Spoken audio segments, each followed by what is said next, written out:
ঈদে মিলাদুন্নবী পালন করা যায় কিনা ওটা তো বিদআত। 12ই রবিউল আউয়াল আল্লাহর নবীর জন্মদিন, এটাই প্রমাণিত না, এটাই ঐতিহাসিক মিথ্যা কথা। মিলাদুন্নবী ইসলাম জাহের হওয়ার পরে বিভিন্ন আঙ্গিকে সাহাবায়ে কেরাম করেছেন। বিশ্বনবীর জন্মদিন পালন করে একটা দল বিরিয়ানি খাওয়ার মাধ্যমে আছে না নাই?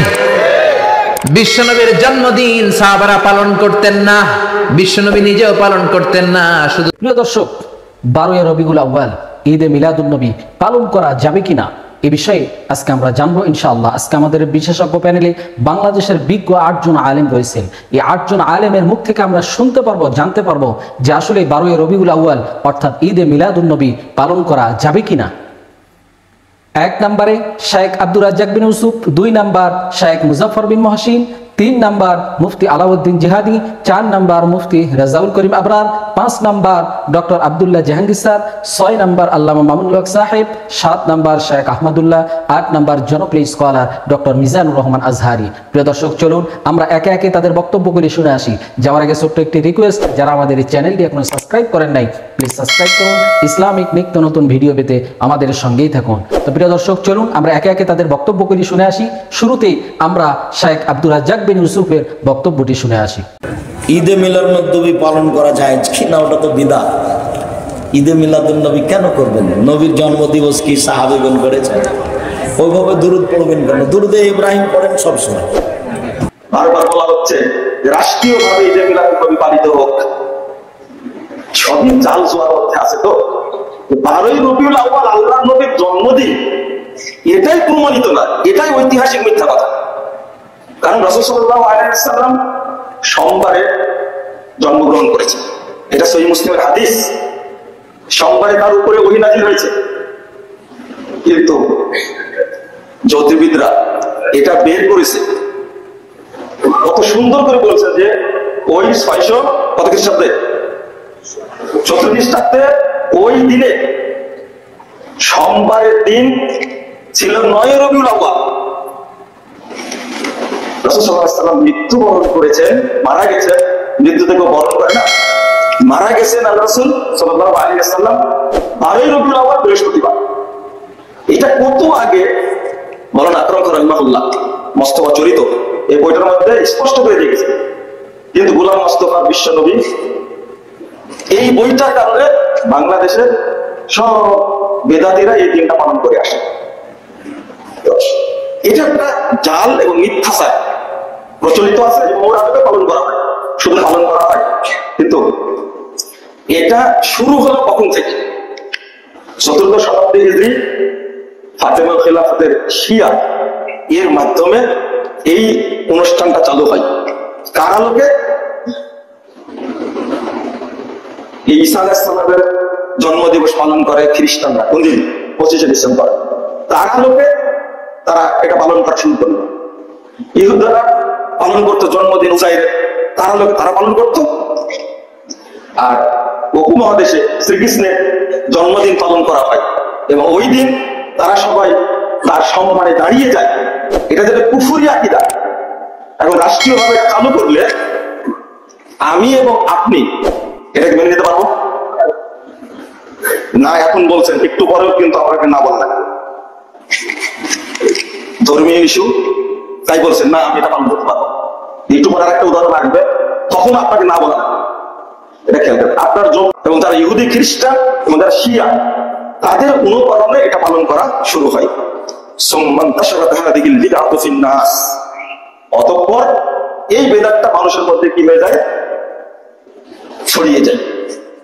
والواجب على العلماء المسلمين بيان حكم الله في هذه البدع وإنكارها والتحذير منها لما يترتب على وجودها من الفساد الكبير وانتشار البدع واختفاء السنن। এই বলেন মুসলিমদের যারা আলেম তাদের উপরে ওয়াজিব হলো, কর্তব্য হলো এই বেদাতের বিরুদ্ধে আল্লাহর যে বিধান সেটা বর্ণনা করা এবং এটাকে অস্বীকার করা, মানুষকে এর থেকে সতর্ক করা। কেন? লিমাইয়া তারাত্তাবু আলা উজুদিহা মিনাল ফাসাদিল কাবীর ওয়া ইনতিশারিল বিদআ ওয়া ইখতিফাইস সুন্নাহ। কারণ হলো এর দ্বারাতে বহু বিশৃঙ্খলা সৃষ্টি হচ্ছে, বহু বেদাত ছড়িয়ে পড়ছে এবং এই অনুষ্ঠানের কারণে বহু সুন্নাত ডুবে যাচ্ছে। আর তুমি এখন খুঁজতেছো সাহাবায়ে কেরাম মিলাদুন নবী পালন করছে কিনা। ওই সময় নবীজি বাধ্য হয়ে কাফেলা করে করে সাহাবীদেরকে বিভিন্ন রাষ্ট্রে হিজরত করায় দিছে, পাঠায় দিছে, আবিসিনিয়া সহ বিভিন্ন জায়গায়। সর্বশেষ আল্লাহর রাসূল নিজেও হিজরত করা লাগছে। আল্লাহ তাআলার ইশারায়, আল্লাহর হুকুমে মক্কা থেকে হিজরত করে নবীজি মদিনায় গেলেন। শুনুন ভাই, মিলাদুন নবী ইসলাম জাহের হওয়ার পরে বিভিন্ন আঙ্গিকে সাহাবায়ে কেরাম করেছে। মিলাদুন নবীর যে মূল নির্যাস, হাফেজ ইবনে হাজার আসকালানী এবং ইমাম জালালউদ্দিন সুয়ুতি তিনারা দুইজন বলেছেন আল হাবিলিল ফাতওয়া, তাফসিরে রুহুল বায়ান, সিরাতে হালাবিয়া, সুবুলুল হুদা ওয়ার রাশাদ, এই কিতাবগুলির মধ্যে উল্লেখ কাদ ইস্তাখরাজা লাহুল হাফিজ ইবনে হাজার আসলান মিনাস সুন্নাহ ওয়া কাযাল হাফিজ সুয়ুতি কুদ্দিসা সিররুহু। রাসূলের সুন্নাহ থেকে মিলাদুন নবীর ভিত্তি বের করেছেন ইমাম ইবনে হাজার আসকালানী এবং ইমাম জালালউদ্দিন সুয়ুতি। অতএব এখানে বিষয়টা ক্লিয়ার যে সাহাবায়ে কেরামের যুগে মিলাদুন নবীর মূল ভিত্তি বা আসলটা ছিল, আনুষ্ঠানিকতাটা ওই সময় করা হয়নি। মিলাদুন নবী মানে আল্লাহর নবীর জন্ম। বলেন মিলাদুন নবী মানে কি? আল্লাহর নবীর জন্ম। আচ্ছা, আল্লাহর নবীর জন্মগ্রহণ করেছেন এই কথা কি পৃথিবীর কোন মানুষ অস্বীকার করে? না। আর আসতে বলেন না কেন? আচ্ছা, আল্লাহ নবী যদি জন্মগ্রহণ না করতেন তাহলে তিনি নবী হইতে পারতেন? আমরা তার উম্মত হইতে পারতাম? আমরা ইসলাম পাইতাম? তাহলে আল্লাহ নবী যে জন্মগ্রহণ করেছেন এই কথায় পৃথিবীর কারো মধ্যে কোনো ইখতিলাফ? আচ্ছা বলেন, আল্লাহ নবীর জন্মে আমরা খুশি না বেজার? বুঝে বলেন কারা কারা খুশি, একটু হাত তোলেন তো। আল্লাহ নবীর জন্মে আমরা খুশি, এই কথায় সবাই একমত। আল্লাহ নবীর জন্ম উপলক্ষে আমরা খুশি প্রকাশ করতেও চাই। বলেন আমরা খুশি প্রকাশ করতে। এবার প্রশ্ন আসেন, আমরা খুশি প্রকাশ করতে চাই কিভাবে? যেভাবে করেছেন নবী এবং সাহাবায়ে কেরাম সেভাবে। বলেন যেভাবে করেছেন নবী এবং সাহাবায়ে কেরাম। আচ্ছা বলেন তো, আল্লাহর নবীর জন্য আমরা যতটুকু খুশি হয়েছি, আমাদের থেকে আবু বকর রাদিয়াল্লাহু তাআলা বেশি খুশি হয়েছেন কি হন নাই? আমাদের থেকে রাসূলুল্লাহ সাল্লাল্লাহু আলাইহি ওয়াসাল্লাম খুশি বেশি হয়েছেন কি হন নাই? দেখেন, আল্লাহর নবী নিজেও খুশি হয়েছেন, আল্লাহর নবী নিজে তার জন্ম উদযাপন করেছেন। আপনি যদি প্রকৃত আশিকে রাসূল হন, ভণ্ডামি না করে যেভাবে আল্লাহর নবী তার জন্ম উদযাপন করেছেন সেভাবে করেন। এখন আল্লাহর নবী কিভাবে করেছেন আমাদের জানার দরকার আছে না নাই? মুসলিম শরীফের হাদিস, হযরত আবু কাতাদা আনসারী রাদিয়াল্লাহু তাআলা থেকে হাদিস এসেছে, সুইলা রাসূলুল্লাহ সাল্লাল্লাহু আলাইহি ওয়াসাল্লাম আন সিয়াম ইয়াউমিল ইসনাইন। আল্লাহ নবী সাল্লাল্লাহু আলাইহি ওয়াসাল্লাম সপ্তাহে প্রত্যেক সোমবার রোজা রাখতেন। কি বারে? আল্লাহ নবীকে সাহাবায়ে কেরাম জিজ্ঞাসা করলেন, আপনি প্রত্যেক সোমবারে রোজা রাখেন কেন? আল্লাহ নবী তিনটা কারণ বললেন, হাদিসে পাওয়া যায়। এক নম্বরে ফি উলিদতু, সোমবারে আমি কি করেছি? জন্মগ্রহণ করেছি। তাহলে আল্লাহ নবী জন্মগ্রহণ করেছেন কি বারে? সোমবারে। দুই নম্বর কারণ বলেন ফিহি উবাসু আলাইয়া, সোমবারে আমার উপর পৃথিবীতে প্রথম ওহী এসেছে। তিন নম্বর কারণ বলেন সোমবার আর বৃহস্পতিবার বান্দার আমল আল্লাহর কাছে পেশ করা হয়। আর ইন্নী উহিব্বু আন উরাদু আমালি ওয়া আনা সাইম, আমি এটা পছন্দ করি আমার আমলকে আল্লাহর কাছে এভাবে পেশ করা হোক যে আমি রোজাদার। তাহলে আল্লাহ নবী সোমবার রোজা রাখতেন তিন কারণে। জন্মগ্রহণ করেছেন, ওহী এসেছে, বান্দার আমল আল্লাহর কাছে পেশ করা হয়। সহিহ হাদিসে পাওয়া যায় আল্লাহ নবী তার জন্মদিন পালন করতেন, প্রত্যেক সোমবারে রোজা রাখতে। এবার আমি আপনাদের কাছে জানতে চাই, সোমবার মাসে আসে কয় দিন? কমসে কম। আল্লাহ নবী মাসে রোজা রাখতেন কয় দিন? এবার বলেন বছর হয় কয় মাসে?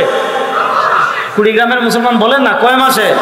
তাহলে প্রত্যেক মাসে যদি আল্লাহ নবী 4 দিন রোজা রাখেন, 4 12, আল্লাহর নবী কমসে কম বছরে 48 দিন কি করতেন? তুমি যদি প্রকৃত আশিকে রাসূল হও, প্রত্যেক সোমবারে রোজা রাখো। ঈদে মিলাদুন নবী এটা ইসলামের একটা বড় বিদআত। ইসলামের প্রথম 600 বছরে এই শব্দটাই আপনারা পাবেন না। আজকে আমি জামে মসজিদে যেহেতু আলোচনা করেছি, এখানে বিস্তারিত বলবো না। রাসূলুল্লাহ সাল্লাল্লাহু আলাইহি ওয়াসাল্লাম থেকে সাহাবীগণ 600 বছর সিরাতুন নবী, সাহাবী তাবি, 4 ইমাম আবু হানিফা, আমাদের আব্দুল কাদের জিলানী, কি বলে ইমাম গাজালি সহ সবাই, তারা কেউ মিলাদুন নবী পালন করেনি, সিরাতুন নবী পালন উদযাপন আলোচনা করেছেন। এবং সেটা সারা বছর। এবং সারা বছর এই জন্য রবিউল আউয়াল মাসে ঈদে মিলাদুন্নবী পালন করাটা ইসলামে প্রবেশ করেছে রাসূলুল্লাহ সাল্লাল্লাহু আলাইহি ওয়াসাল্লামের ওফাতের 600 বছর পরে। তবে রাসূলুল্লাহ সাল্লাল্লাহু আলাইহি ওয়াসাল্লামের মিলাদ পালনের সুন্নত পদ্ধতি হলো মিলাদ দিন না বার, সোমবার প্রতি সপ্তাহে। বছর ঘুরে আসলে আপনি একদিন নবীর আশেক হবেন, এটার দ্বারা ইসলামের কিছু হয় না। এটা ইহুদি খ্রিস্টানদের সিস্টেম, আমরা নিছি। আপনি প্রতি সপ্তাহে সুযোগ পেলে সোমবারের দিন রোজা রাখবেন। এটা হলো রাসূলুল্লাহ সাল্লামের মিলাদ, জন্মে আমাদের শুকরিয়া আনন্দ প্রকাশের সুন্নত পদ্ধতি। প্রিয় দর্শক, ঈদ এটি একটি পরিভাষা। ইসলামের পরিভাষা ব্যবহার করার ক্ষেত্রে, বিশেষ করে ইবাদতের পরিভাষা ব্যবহারের ক্ষেত্রে কোরআন সুন্নাহ থেকে বর্ণিত প্রত্যেকটি শব্দ শব্দে এটাকে অনুসরণ করতে হয়। আল্লাহ রাসূল সাল্লাল্লাহু আলাইহি ওয়াসাল্লাম থেকে কোরআনে বা হাদিসের মধ্যে শুধুমাত্র আমাদের উম্মতে মুসলিমার জন্য ঈদুল আজহা এবং ঈদুল ফিতর দুটি অনুষ্ঠানের ব্যাপারেই ঈদ শব্দ প্রয়োগ হয়েছে। তৃতীয় কোনো অনুষ্ঠানকে ঈদ বলে আখ্যায়িত করেননি। সুতরাং আল্লাহ রাসূল সাল্লাল্লাহু আলাইহি ওয়াসাল্লামের জন্মকে ঈদ বলে আখ্যায়িত করা এটি কোরআন সুন্নাহ সম্মত কোনো পরিভাষা নয়। সুতরাং এটি কোনো ঈদ নয়। যেটি ঈদ নয় সেটি আবার সেরা ঈদ হয় কিভাবে? কাজেই যারা এটাকে রাসূল সাল্লাল্লাহু আলাইহি ওয়াসাল্লামের জন্মকে কেন্দ্র করে ঈদে মিলাদুন্নবী পালন করেন, আমরা মনে করি তারা এই কাজটি ঠিক করেন না। রাসূল সাল্লাল্লাহু আলাইহি ওয়াসাল্লাম সবচেয়ে বেশি ভালোবাসতেন সাহাবায়ে কেরাম। সাহাবীদের যুগে এরকম আল্লাহ রাসূলের জন্মদিবসকে ঘটা করে উদযাপন করার কোনো পদ্ধতি বা কোনো প্রমাণ খুঁজে পাওয়া যায় না। পরবর্তী যে প্রশ্নটি আপনি করেছেন, মিলাদুন নবী না সিরাতুন নবী, কোনটি পালন করা উচিত, কোনটি পালন করা উচিত, এই প্রশ্ন এর উত্তর আপনার প্রশ্নের মধ্যেই নিহিত রয়েছে। সিরাতুন নবী অর্থ হলো রাসূল সাল্লাল্লাহু আলাইহি ওয়াসাল্লামের জীবন আদর্শ, আর মিলাদুন নবীর অর্থ হলো রাসূল সাল্লাল্লাহু আলাইহি ওয়াসাল্লামের জন্ম। তো একজন মানুষের জন্মের মধ্যে কোনো কিছু পালন করার নেই, কোনো কিছু অনুসরণ করার নেই। জন্ম মৃত্যু এটি নিছক আল্লাহ পাক রব্বুল আলামিনের ইচ্ছার ব্যাপার, আল্লাহর সিদ্ধান্তের ব্যাপার। কাজেই সেখানে কারো কিছু পালনীয় অনুসরণীয় কিছু নেই। সিরাতুন নবী এটি হলো রাসূল সাল্লাল্লাহু আলাইহি ওয়াসাল্লামের পূর্ণাঙ্গ জীবনচরিত। আল্লাহ নবীর আদর্শকে আল্লাহ পাক রব্বুল আলামিন অনুসরণ করার নির্দেশ দিয়েছেন। সুতরাং সিরাতুন নবী অনুসরণ করতে হবে। নবী সাল্লাল্লাহু আলাইহি সাল্লামের জন্ম রবিউল আউয়ালের 12 তারিখে হয়েছে, এরকম মত ইতিহাসের বই পুস্তকে পাওয়া যায়, কিন্তু এর বিপরীত মত বেশি এবং শক্তিশালী। নবী সাল্লাল্লাহু আলাইহি সাল্লামের জন্ম রবিউল আউয়াল মাসে হয়েছে, এটা মোটামুটি প্রায় নিশ্চিত, কিন্তু এই মাসের কোন তারিখে হয়েছে সে তারিখটা নিয়ে ইতিহাসবিদদের মধ্যে নানা রকমের মত পাওয়া যায়। সবচাইতে গ্রহণযোগ্য মতগুলোর ভিতরে অন্যতম হলো 9 রবিউল আউয়াল, এবং বলা হয় এটা সাইয়্যিদুল আয়াদ, যত ঈদ আছে সকল ঈদের সেরা ঈদ নাকি বিশ্বনবীর জন্ম ঈদ। এই যে কথাগুলো আমাদের কিছু ভাইরা বলে থাকেন, তাদের কাছে যে নবী সাল্লাল্লাহু আলাইহি সাল্লামের রবিউল আউয়ালের 12 তারিখে জন্ম হয়েছে এই মর্মে কোনো বইতে আপনি ইতিহাসবিদদের ঐক্যমত প্রমাণ করতে পারবেন না। সমস্ত বইগুলোতেই বিভিন্ন তারিখ উল্লেখ আছে, কিন্তু মৃত্যুর দিবস এটা নিশ্চিত। তাহলে যে দিনে নবী সাল্লাল্লাহু আলাইহি সাল্লামের মৃত্যু হয়েছে এটা নিশ্চিত, সেদিনে কোনো মুসলমান কি করতে পারে না, অন্তত আনন্দ বা উৎসব করতে পারে না। আর যদি আমরা কথার খাতিরে ধরেও নেই যে ওই দিনে নবী সাল্লাল্লাহু আলাইহি সাল্লামের কি হয়েছিল, জন্ম হয়েছিল, তাহলে আমরা একই দিনে জন্ম একই দিনে মৃত্যু এটা যদি ধরে নেই, তাহলে তো দিনের অর্ধেক হাসা উচিত আর অর্ধেক কাঁদা উচিত। অর্ধেক আপনি ঈদ পালন করেন, উৎসব পালন করেন, আর অর্ধেক কান্নাকাটি করেন। নবী সাল্লাল্লাহু আলাইহি সাল্লামের জন্মকে কেন্দ্র করে আপনি শুধু হাসবেন, তার মৃত্যুর কথা মনে করে কাঁদবেন না, এটা তো চরম লজ্জাস্কর কথাবার্তা, এটা তো চরম আফসোসের কথা, দুঃখজনক বিষয়। প্রিয় ভাইরা, তাহলে এই প্রথম পয়েন্টটি আমরা পেয়ে গেলাম, যে কারণে আমরা ঈদে মিলাদুন নবীকে বিদআত বলি, এর সঙ্গে ইসলামের কোনো সম্পর্ক নাই এটা বলি। তার প্রথম কারণ হলো রবিউল আউয়ালের 12 তারিখে নবী সাল্লাল্লাহু আলাইহি ওয়াসাল্লামের জন্ম হয়েছে, এই জিনিসটা কি না, চূড়ান্ত না। তবে মৃত্যু হয়েছে এই জিনিসটা চূড়ান্ত। নবী সাল্লাল্লাহু আলাইহি ওয়াসাল্লামের মৃত্যু দিবসে কোনো মুমিন কি হতে পারে না, খুশি হতে পারে না, আনন্দ বা উৎসব করতে পারে না। এটা হলো প্রথম কথা। নাম্বার 2, নবী সাল্লাল্লাহু আলাইহি ওয়াসাল্লাম তিনি নিজে তার জন্মদিবস পালন করেছেন নাকি করেন নাই? কোন সাহাবী তার জন্মদিবস, নবী সাল্লাল্লাহু আলাইহি ওয়াসাল্লামের জন্মদিবস পালন করেছেন নাকি করেন নাই? এবং বড় বড় সাহাবী, সিনিয়র সাহাবী যারা খোলাফা রাশেদা সহ অন্যান্য যারা ছিলেন, তারা সকলে, তাদের পরবর্তীতে তাবিন, তাবিন, কেউ কি কোনো কালে 3টি 70 যুগের কোনো কালে কি এই নবী সাল্লাল্লাহু আলাইহি ওয়াসাল্লামের জন্মের তারিখ উপলক্ষে কোনো উৎসব করা, ফুর্তি করা, অনুষ্ঠান করার কোনো প্রথা, রেওয়াজ, সিস্টেম সেই সমস্ত যুগে ছিল কিনা, এর কথার এক কথায় উত্তরে আমরা বলবো কোনো বইতে, ইতিহাসের কোনো বইতে, হাদিসের কোনো বইতে, কোরআনে তো নাই, কোনো জায়গায় একটি জাল বর্ণনাও নাই।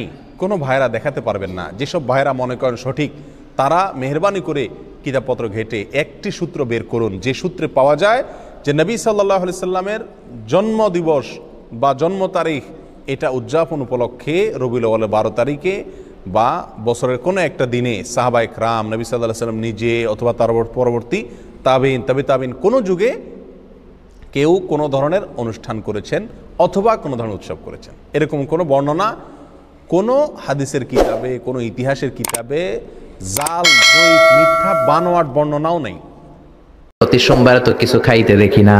বিশ্বনবী বললেন ফিহি উলিদতু, সোমবারে আমি জন্মগ্রহণ করেছি, তাই রোজার মাধ্যমে আমি আমার বার্থডে পালন করি। আর আমগো বার্থডেতে কেক আছে না নাই? হ্যাপি বার্থডে টু ইউ আছে না নাই? দুম্মা চলে দুম আছে না নাই? বিশ্বনবীর জন্মদিন পালন করে একটা দল বিরিয়ানি খাওয়ার মাধ্যমে আছে না নাই? বিশ্বনবীর জন্মদিন সাহাবারা পালন করতেন না, বিশ্বনবী নিজেও পালন করতেন না। শুধু যখন জিজ্ঞেস করা হলো কেন রোজা রাখেন, বিশ্বনবী বলেন যেহেতু জন্মেছি, এই জন্মটা আল্লাহ আমার না দিলেও পারতেন, জন্মের শুকরিয়া স্বরূপ আমি রোজা রাখি। সুবহানাল্লাহ। এজন্য 12 রবিউল আউয়ালে যদি কিছু পালন করতে চান খালি রোজা রাখবেন, কিন্তু ওই দিন মিষ্টি আর হালুয়া আছে না নাই? জশ্নে জুলুসে আছে না নাই? আহা, শুধু মিষ্টি আর জিলাপি, কিন্তু বিশ্বনবী রাখতেন রোজা। আপনি রোজা রাখেন, আপনি না খেয়ে থাকেন, তাহলে বিশ্বনবীর ভালোবাসার প্রমাণ পাওয়া যাবে, ঠিক কি না? চট্টগ্রাম থেকে আমি আসতেছি, এই যে 12 রবিউল আউয়াল জশ্নে জুলুস ঈদে মিলাদুন নবী, পুরো চট্টগ্রাম শহর প্যাকআপ, গাড়ি চলে না। এদের যোহর নামাজ কই, এদের আসরের নামাজ কই, এদের ইবাদত কই? কিচ্ছু নাই, শুধু আছে মিছিল আর জিলাপি। আছে না নাই? আছে না নাই? আছে না নাই? এজন্য এই নবী এমন নবী যে নবীরে বাদ দিলে সিয়াম বোঝা যায় না, এই নবীরে বাদ দিলে হজ বোঝা যায় না। কারণ বিশ্বনবী আমাদেরকে হজ করে শিখিয়েছেন। বিশ্বনবী জীবনে হজ করেছে একটা, উমরা করেছে 4টা। বিশ্বনবী যদি হজ করে না দেখাইতো, আমরা হাজির হইতে পারতাম? জোরে বলেন, পারতাম? এজন্য এই নবীরে বাদ দিলে কিচ্ছু বোঝা যায় না, নবীরে বাদ দিলে কোরআন বোঝা যায় না। এই জন্য এই নবীর ভালোবাসা আমাদের অন্তরে আছে না নাই? আর এই নবীরে যারা গালি দেয় তাদের জন্য আমাদের লাঠি আছে না নাই? আমাদের মিছিল আছে না নাই? আমাদের রক্তচক্ষু আছে না নাই? ময়দানে আমাদের শক্ত অবস্থান আছে না নাই? এজন্য নবীর বিরুদ্ধাচারণ যদি করে তার সাথে কোনো আপোষ চলবে? আপনি তার বিরুদ্ধে যাবেন, বিবৃতিতে যাবেন, কথা বলবেন, ময়দানে নামবেন, দরকারে হলে রক্ত দিয়ে হলেও নবীর সম্মান বাঁচাবেন, ঠিক কি না? বিশ্বনবীর গালি দেয়, বিশ্বনবীর বিরুদ্ধে পেজ বানায়, ব্লগে লেখে, বিশ্বনবীর পারিবারিক জীবন নিয়ে কথা বলে, এগুলো পিতৃ পরিচয়হীন জারদ সন্তান, এগুলো জাহান্নামের নরকীট, এগুলো মানুষ নামের পশু। চিল্লায় বলেন ঠিক কি না? প্রিয় দর্শক, এতক্ষণ আমরা শুনছিলাম যে আসলেই ঈদে মিলাদুন নবী পালন করা যাবে কিনা। এখানে বাংলাদেশের বিজ্ঞ বড় বড় আলেমরা কথা বলেছেন। বেশিরভাগ আলেমই বলেছেন যে রসুলের জন্মদিন এভাবে উৎসব মুখর পরিবেশে পালন করা যাবে না, কারণ রসুল পালন করেন নাই। বিশ্বনবীকে সাহাবায়ে কেরাম জিজ্ঞাসা করেছিলেন, ইয়া রাসূলুল্লাহ, আপনি সোমবার দিনে রোজা রাখেন কেন? বিশ্বনবী সাল্লাল্লাহু আলাইহি ওয়াসাল্লাম বলেছিলেন যে আমার এই দিনে জন্ম হয়েছে, তাই শুকরিয়া স্বরূপ আমি রোজা রাখি এই দিনে। আপনি যদি আশিক রসুল যদি দাবি করেন, তাহলে আপনি সোমবার দিনে আপনি রোজা রাখবেন, আপনি জশ্নে জুলুস, পোলা আর বিরিয়ানি নিয়ে আপনাদের মারামারি আর হানাহানি। প্রিয় দর্শক, আসলে দেখা যায় এই জশ্নে জুলুস পালন করতে গিয়ে তারা কেউ কেউ নামাজও পড়ে না, রসুলের সুন্নতের উপর আমলও করে না। এই জন্য প্রিয় দর্শক, সাহাবায়ে কেরাম রসুলের জন্মদিন পালন করেন নাই, কারণ রসুল এটাতে নিষেধ করেছেন। এই জন্য আমরাও এটা করব না ইনশাআল্লাহ। প্রিয় দর্শক, আপনাদেরকে এই কথা বলেই আমাদের বক্তব্য এখানেই শেষ করতে চাই যে আল্লাহ পাকের কাছে আমরা দোয়া করব, আল্লাহ তাআলা যেন আমাদের সবাইকে কোরআন সুন্নাহ অনুযায়ী জীবন যাপন করার তৌফিক দান করেন। আসসালামু আলাইকুম ওয়া রাহমাতুল্লাহি ওয়া বারাকাতুহু।